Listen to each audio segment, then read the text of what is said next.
Hello students, જય સ્વામિનારાયણ બધાને. સહજાન વિદ્યાલય તરફથી ચાલતા ઓનલાઈન વિડીયો લેક્ચરમાં આપણે ધોરણ 11નું ચેપ્ટર 6નો અભ્યાસ કરીએ છીએ. તો ગયા વિડીયો લેક્ચરમાં આપણે જુદી જુદી એન્થાલ્પી ફેરફારોની ચર્ચા કરી હતી, એટલે ચર્ચા શરૂ કરી છે એમાં. તો એની અંદર મેં પ્રક્રિયા એન્થાલ્પી અને પ્રમાણિત પ્રક્રિયા એન્થાલ્પી આ બે વિશે ચર્ચા કરી. હવે આજના ટોપિકમાં આપણે જોઈએ છે તો કે કલા રૂપાંતર. શું? કલા રૂપાંતર. કલા એટલે અવસ્થા, ભૌતિક અવસ્થા. આ કલા રૂપાંતર દરમિયાન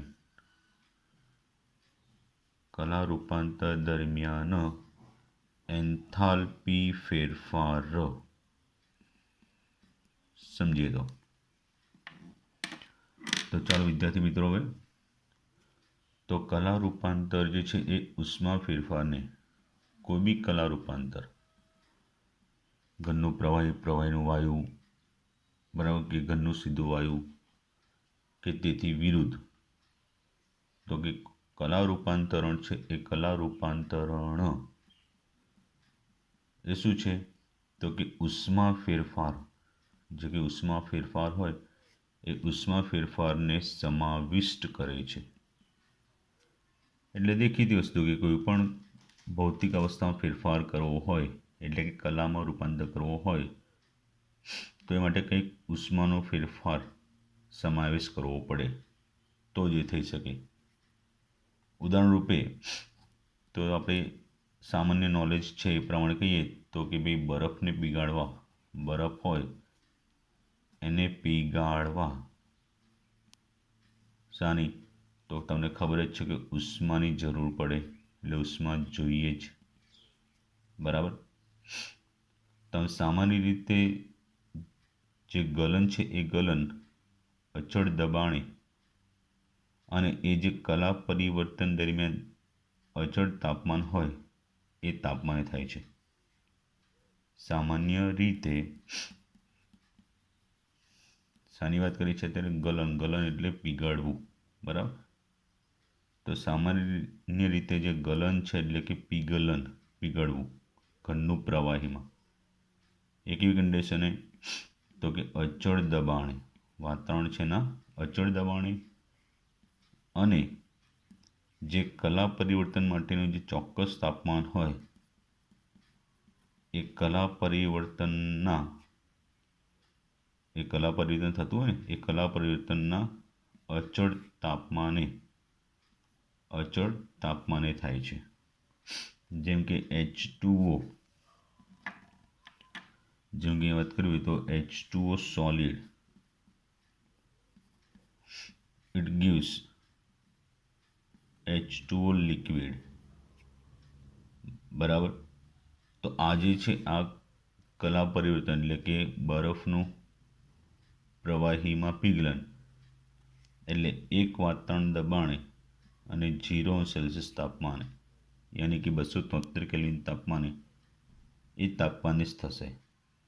પછી બીજા કોઈ તાપમાને પીગલન થશે નહીં, બરાબર. તો એ દરમિયાન જો જરૂરી એન્થાલ્પીને, પીગલન એન્થાલ્પી, ઇંગ્લિશમાં એને ફ્યુઝન કહેવાય, એટલે ડેલ્ટા FUS, પ્રમાણિત સ્થિતિમાં તો ઉપર 0, બરાબર 6 કિલો જૂલ પ્રતિ મોલ છે. તો અહીંયા ડેલ્ટા FUS H0 એ શું બતાવે છે? પ્રમાણિત અવસ્થામાં, કેવી પ્રમાણિત અવસ્થામાં ગલન એન્થાલ્પી છે. શું છે? ગલન એન્થાલ્પી, બરાબર. હવે એથી વિરુદ્ધ કે જો પાણી ઠરે, આપણે બરફનું પાણી બને એવું કીધું ને, હવે એનું વિરુદ્ધ થાય. વિરુદ્ધ શું થાય? કે ભાઈ પાણી ઠરે એટલે ઠારણ પામે, તો એ પ્રક્રમ એટલે કે એ પ્રક્રિયા ઉલટો થશે, એટલે આને ઉપર જે સમજાઈ ગલન એનાથી કેવું થશે, ઉલટો થશે. અને એ સમયે જે ઉષ્મા ફેરફાર છે એ ઉષ્મા ફેરફાર કેવો હશે, સરખો પરંતુ વિરુદ્ધ. એટલે કેવું થશે કે તે સમયે ઉષ્માનું સમાન પ્રમાણ પર્યાવરણને આપી દે છે. એટલે જ્યારે પાણી ઠરશે તો ઉષ્મા એટલી ગુમાવશે. ક્યાં ગુમાવશે? પર્યાવરણમાં. બરાબર. તો આ પરથી એની વ્યાખ્યા આપણે જો બનાવવી હોય તો ગલન માટેની વ્યાખ્યામાં શું થશે કે 1 મોલ ઘન પદાર્થ છે એ ઘન પદાર્થને તેની કેવી તો કે પ્રમાણિત અવસ્થામાંથી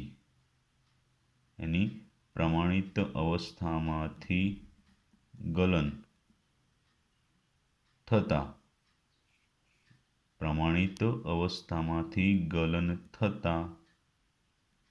તેની સાથે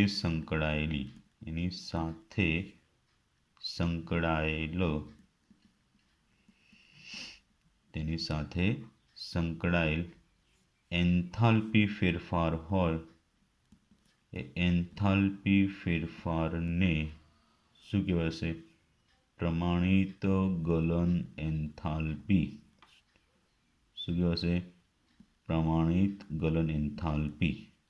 ફરી 1 મોલ ઘન પદાર્થની પ્રમાણિત અવસ્થામાંથી ગલન થતા, એટલે જે તેની જે પ્રમાણિત અવસ્થા હોય એ પ્રમાણિત અવસ્થામાંથી ગલન થતા એની સાથે સંકળાયેલ એન્થાલ્પી ફેરફારને પ્રમાણિત ગલન એન્થાલ્પી કહે છે, જેને સંજ્ઞામાં ડેલ્ટા FuH0 વડે દર્શાવાય છે.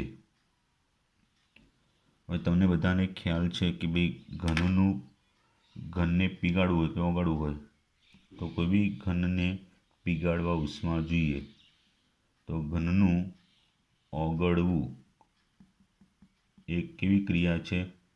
ઉષ્મા શોષક છે કે ઉષ્મા આપવી પડે. તેથી ગલન એન્થાલ્પી ડેલ્ટા FuH0 હંમેશા કેવું હોય? ધન હોય છે. શું હોય છે? ધન હોય છે. હવે આગળની વાત કરીએ તો કે પાણીને બાષ્પીભવન કરવા માટે પણ, હવે શું? પાણી છે એ પાણીને બાષ્પીભવન કરવા, પાણીને વાયુમાં રૂપાંતર કરવું એટલે કે બાષ્પીભવન કરવું. બરાબર. તો એ પાણી છે એ પાણીને બાષ્પીભવન માટે ઉષ્માની જરૂર પડે છે.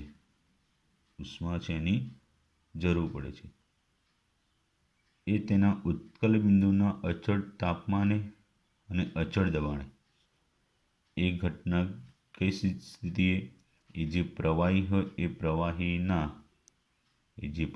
હોય એના ઉત્કલ બિંદુના અચળ તાપમાને,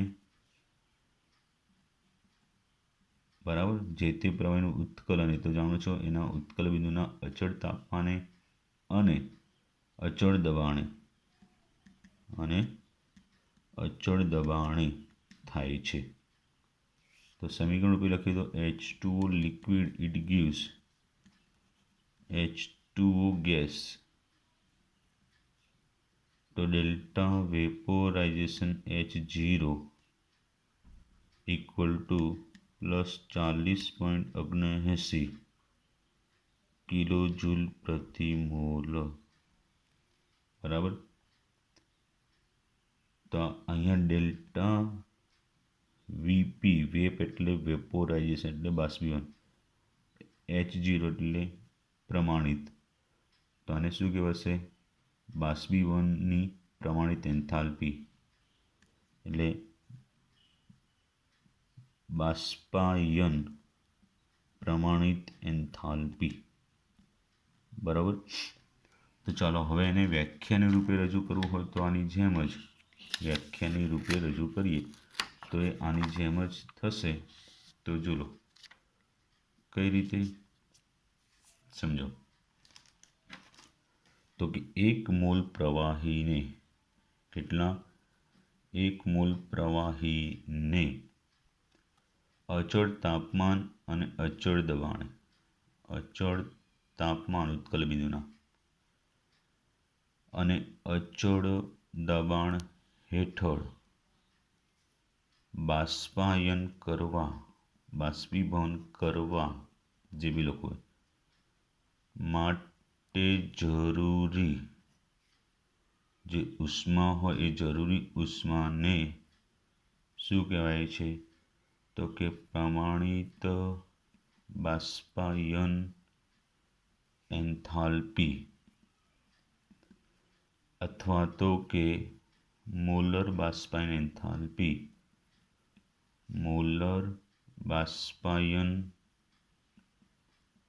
એન્થાલ્પી કહે છે. જેની સંજ્ઞા હમણાં આગળ કીધું એ પ્રમાણે શું થશે? ડેલ્ટા વેપ H0 થશે. બરાબર. તો આ બીજું કલા રૂપાંતર શું થયું? પહેલું ઘનનું પ્રવાહી, આ બીજું જે ચર્ચા કરીએ શું છે? પ્રવાહીનું વાયુ. હવે ત્રીજું જોઈએ છે આપણે તો કે ઘનનું સીધું વાયુ. ઘન છે એનું સીધું વાયુ, તો એને શું કહેવાય છે? ઉદ્ધ્વપાતન. તો ઉદ્ધ્વપાતનમાં ઘન પદાર્થ હોય એ ઘન પદાર્થનું સીધું શેમાં? તો કે વાયુમાં, એ સીધો જ વાયુ છે એ વાયુમાં એટલે કે બાષ્પમાં રૂપાંતર થાય છે. એટલે સીધો વાયુમાં રૂપાંતર થાય કે એમાં ફેરવાય છે. જો ઘન CO2 હોય એટલે કે સૂકો બરફ કહીએ છીએ ને, એવા પદાર્થો ખબર છે ને? ઘન CO2 છે, પછી બીજું કયું છે? નેપ્થેલિન છે, આયોડિન સોલિડ છે. બરાબર.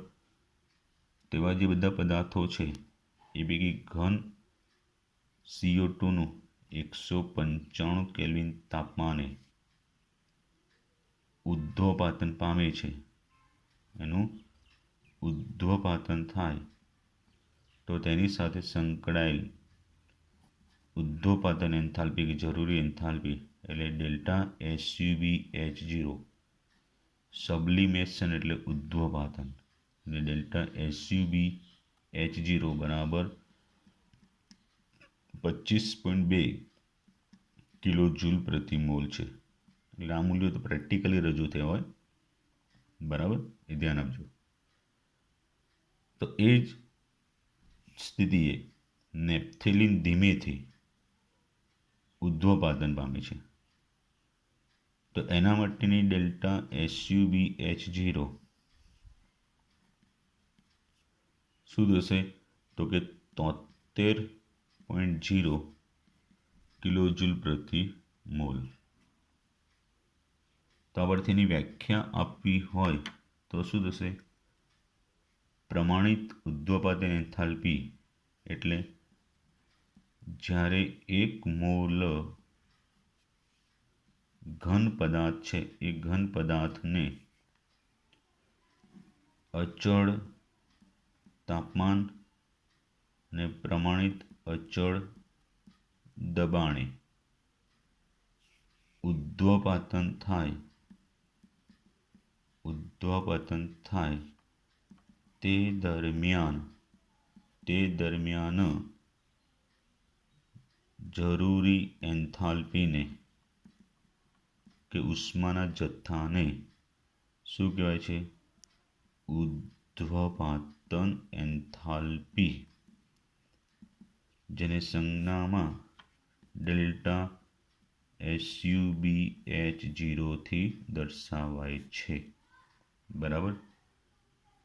તો આ બધી જ જે એન્થાલ્પી ફેરફારો છે એ બધા એન્થાલ્પી ફેરફાર એ શેના પર? તો એ એન્થાલ્પી ફેરફારની જે કંઈ માત્રા છે, એક પદાર્થમાંના આંતરાણવીય બળોની પ્રબળતા, જે બી પદાર્થ હોય એ પદાર્થમાં રહેલા આંતરાણવીય બળો હોય એ આંતરાણવીય બળોની માત્રા એની ઉપર આધાર રાખે છે. પછી જે કલા પરિવર્તન પામે છે, જે કલા પરિવર્તન થતું હોય એ કલા પરિવર્તન પર આધાર રાખે છે. એટલે કેવા પ્રકારના અંદર આંતરાણવીય બળો છે અને કયા પ્રકારના કલા પરિવર્તન થાય છે એના ઉપર આધાર રાખે છે. ઉદાહરણ તરીકે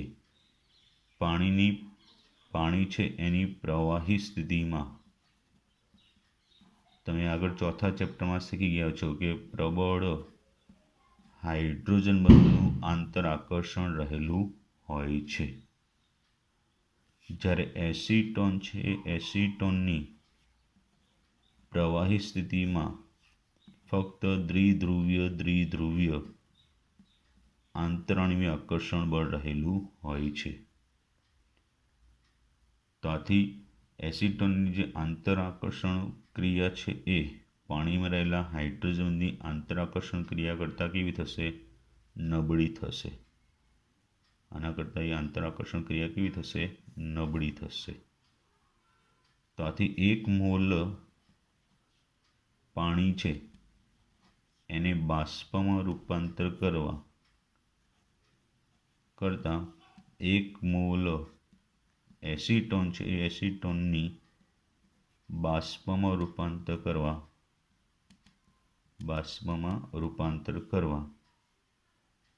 વધુ એના કરતાં પાણી છે એ પાણીની વધુ ઉષ્માની જરૂર પડે છે પાણીને. કે એમાં આંતરાકર્ષણ ક્રિયા પ્રબળ છે ને જે એસીટોન છે એમાં નબળી છે. એટલે પાણી છે એની બાષ્પમાં રૂપાંતર કરવા એમ કે લખીએ 1 મોલ એસીટોનની બાષ્પમાં રૂપાંતર કરવા કરતાં વધુ ઉષ્માની જરૂર પડે છે. તો આપણે કલા પરિવર્તન એન્થાલ્પીની વાત કરી. બરાબર. 1-2 વાર શાંતિથી વિડીયો લેક્ચર જોઈ લેવાના. બધી વ્યાખ્યાઓ એની એન્થાલ્પીના મૂલ્યો સહિત યાદ રાખવી. બરાબર. જય સ્વામિનારાયણ.